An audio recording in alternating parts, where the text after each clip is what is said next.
On November 23, 1955, Jerusalem was struck by torrential rains that transformed the Kidron Valley into a raging river.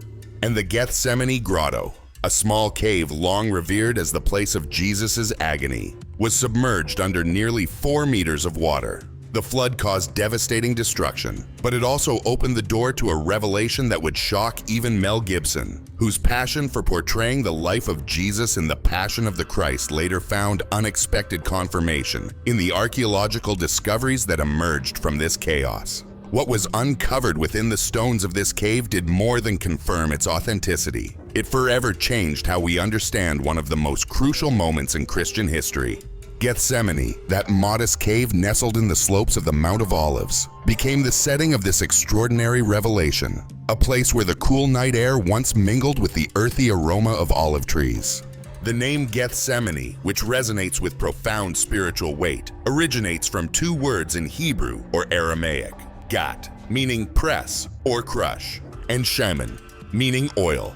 As archaeologist Matthew Gray, a specialist on the site, explains, Gethsemane was literally an olive press, a fact that offers striking insight into its historical context.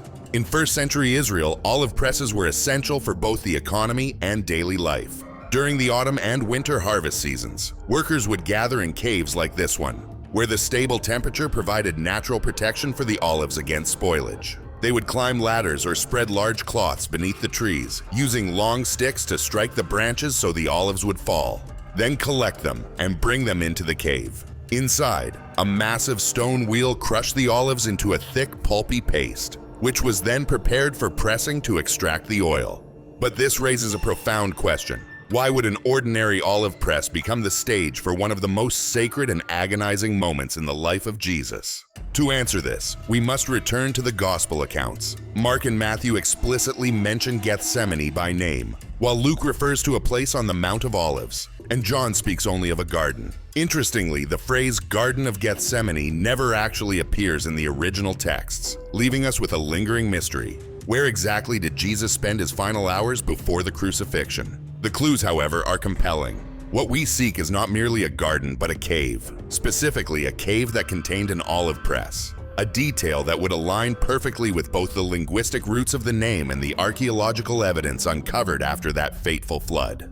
Surrounded by an orchard of olive trees on the Mount of Olives, there is only one place in Jerusalem that fits this description, and Christians have venerated it for more than 1,600 years. Since the 4th century, Christian pilgrims began visiting a north-facing cave on the Mount of Olives, which had been transformed into a chapel adorned with mosaics and an altar. About 90 meters away, the Church of All Nations was later constructed. Over time, however, tradition shifted, and many began associating the church with the prayer of Jesus, while the grotto became known as the site of his arrest. But do these traditions have a solid foundation? The answers began to emerge after the catastrophic flood of 1955, when Franciscan archaeologist Virgilio Corbo stepped in, unearthing secrets that had been forgotten for centuries. The heavy rains of 1955 did more than inundate the Gethsemane grotto. They opened a window into the past. When the waters finally receded, the cave, which had been revered for centuries as the place where Jesus endured his agony, lay in ruins. Religious artifacts, ancient mosaics, and a 900-year-old floor had been devastated. It was at this moment of crisis that Virgilio Corbo, a Franciscan friar and meticulous archaeologist, took on the mission to restore the grotto. His task, however, went far beyond simple reconstruction. He unearthed secrets that time had buried, revealing evidence that confirmed Gethsemane's authenticity as a site of profound historical and spiritual significance. Virgilio and his team began by removing layers of sediment and debris left behind by the flood. As they lifted the centuries-old floor of the chapel, they made an unexpected discovery: dozens of Christian and Muslim tombs carved directly into the rock of the cave. Some of these burials dated back more than 1,000 years, confirming that the site had been considered sacred by different religious traditions across the centuries. Each grave told a story of devotion, as if generations of believers had longed to rest forever near the place where Jesus faced his darkest hour. This initial discovery already suggested that the Gethsemane grotto was far more than a legend. It was a point of spiritual convergence. Yet the most striking revelation came when Virgilio examined the structural features of the cave. In the very space where the chapel's altar once stood, he found a circular niche carved into the wall, with dimensions and wear patterns characteristic of a first-century olive press. Although the wooden beam of the press had long since rotted away and the stones had been worn down over time, the niche provided undeniable proof. 2,000 years ago, olives were crushed here to produce the oil that sustained life in Jerusalem. Virgilio also rediscovered the original northern entrance of the cave, sealed off by later constructions. Measuring nearly 5 meters wide, this entrance connected the grotto directly to an olive grove, just as the Gospels describe. Then something completely unexpected happened. While the team was excavating the southeastern corner of the cave, a wall gave way, revealing a hidden chamber untouched since the time of the Crusades. Virgilio, astonished, described it as a possible medieval storage area, but he noticed something peculiar. The limestone floor was sloped and etched with a pattern of grooves and depressions carved into the rock. He could not determine their exact purpose, but he carefully documented his observations, leaving behind a mystery yet to be solved. Decades later, this hidden chamber, as we will see, held secrets that would further strengthen the connection between Gethsemane and the life and suffering of Jesus. Why did Jesus choose a cave like this to spend his last free night? The answer lies in the context of the Jewish Passover. In the first century, during pilgrimage festivals such as Passover, thousands of people flooded Jerusalem. The Torah required that after the Passover meal, pilgrims remain within the city or its immediate surroundings until the following morning. The Mount of Olives, located near the temple, served as a natural refuge for travelers. Caves like the one at Gethsemane, which were used in the autumn to press olives for oil, stood empty in the spring, making them perfect shelters against the frequent seasonal rains. Jesus and his disciples coming from Bethany did not choose this cave by chance, but out of practical and spiritual necessity. It was a place where something ordinary, an olive press, became profoundly sacred. Think about it for a moment. How often do we seek refuge in unexpected places? A simple home, a quiet moment, a forgotten corner where we can confront our fears. Gethsemane was precisely that for Jesus, a functional space that became a sanctuary of prayer. Just like him, all of us face moments when we need a place to confront our doubts and find strength. The cave, with its silent press and earthy aromas, served as a reminder that the divine often manifests within the ordinary. When Matthew Gray revisited Virgilio's reports, originally written in Italian, he delved deeper into the archaeological evidence, reinterpreting the findings and linking the site to the rituals and daily life of the first century.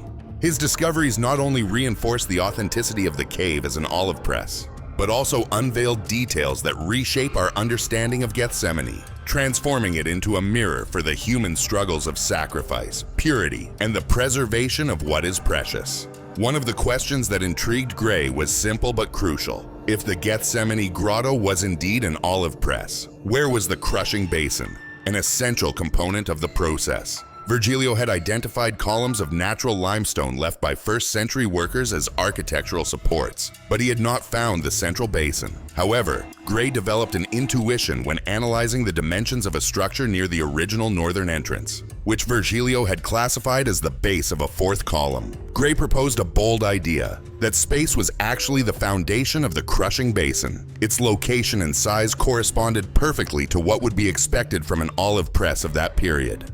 Over time, the basin was likely dismantled by pilgrims who, across the centuries, carried away fragments of Gethsemane as sacred relics, a common practice in pilgrimage sites. Another discovery by Gray was even more fascinating. Virgilio had identified an underground chamber accessed by an external staircase, which he had classified as a water cistern.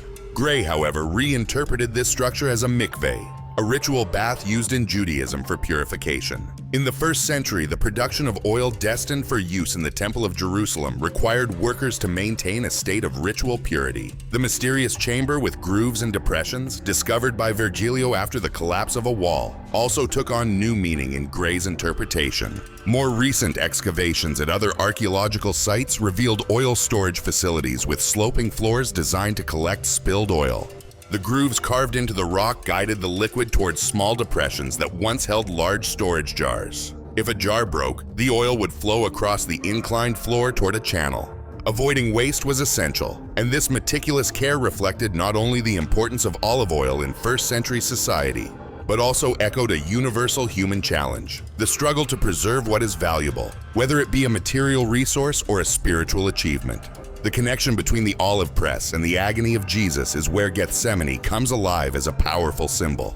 Mel Gibson revealed that the metaphor of crushing olives shaped his vision of the Gethsemane scene in The Passion of the Christ.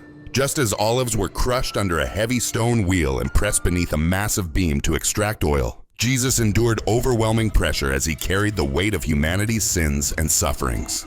Freshly pressed oil often had a reddish hue, like blood, mirroring the detail in the Gospel of Luke that describes Jesus' sweat as drops of blood, a rare condition known as hematidrosis.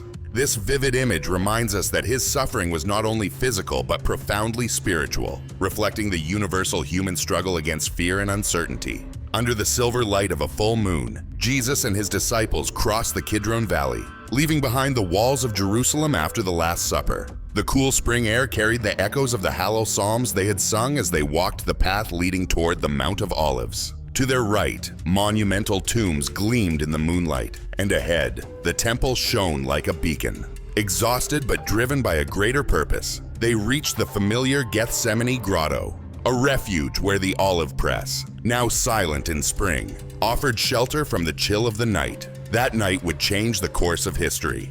Inside the cave, the lingering warmth of the stone and the earthy scent of olives created a humble but welcoming space. The disciples, weary from the Passover celebration, settled near the crushing basin and the idol press. Jesus, his heart heavy, told them he needed to speak with the Father. The same disciples who had seen Jairus' daughter rise from the dead and who had witnessed the transfiguration on the mountain would now be the only ones to see his deepest anguish. They walked a little farther among the trees until Jesus stopped. His face was drawn, his expression solemn. It was then that he spoke plainly, hiding nothing of his pain. "My soul is overwhelmed with sorrow to the point of death. Stay here and keep watch with me." Then he withdrew, not far but far enough to be alone, fell with his face to the ground and prayed. His plea was desperate. The Gospel of Luke says his sweat became like drops of blood falling to the ground, a sign of hematidrosis brought on by extreme stress. An angel appeared to strengthen him, but the crushing weight of his imminent sacrifice, bearing the sins and suffering of all humanity, still pressed upon him. Then from the valley below, the flicker of torchlight appeared. "Here comes my betrayer," Jesus said, pointing toward the advancing glow. Matthew 26:46 recounts what followed. An armed group led by Judas emerged from the grove, and with a kiss, Judas betrayed his master. The path to the cross had begun. The agony of Jesus in Gethsemane is not merely a story of suffering. It reflects the deepest human struggles. Who among us has not faced moments of betrayal, fear, or doubt? Like Jesus, we know the loneliness of difficult decisions when even those closest to us seem distant. Gethsemane teaches that the strength to go on often comes through surrender, not to defeat, but to a higher purpose.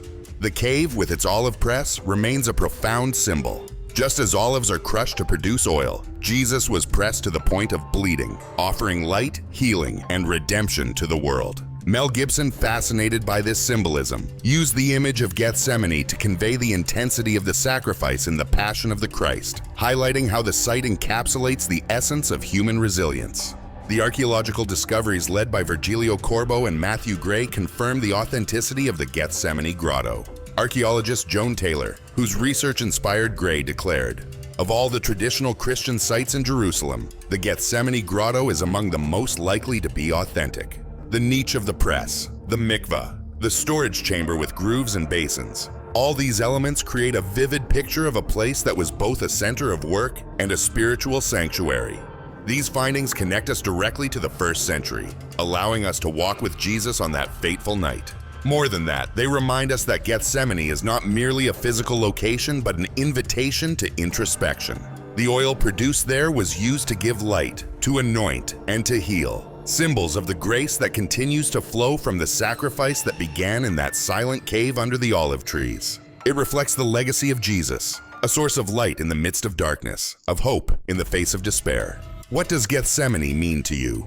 Imagine yourself sitting among the olive trees, feeling the weight of your own struggles. Just as Jesus found strength in prayer, have you ever discovered a place, whether physical or within yourself, where you can confront your fears? Gethsemane challenges us to seek that inner light, to find resilience even when the world seems to be falling apart. Its stones, marked by centuries of devotion, whisper a universal truth. Suffering can be transformative. Through the sacrifice of Jesus, symbolized by the olive press, we find the promise of renewal, forgiveness, and healing. As Isaiah foretold, surely he took up our pain and bore our suffering. Isaiah 53:4. May Gethsemane inspire you to find your own strength, to illuminate the path even in your darkest moments. If you found this content valuable, I strongly encourage you to watch the video now appearing on your screen. In it, I reveal the other side of Christ's death, the part that movies and television never show. I'll see you in the next video. Thank you.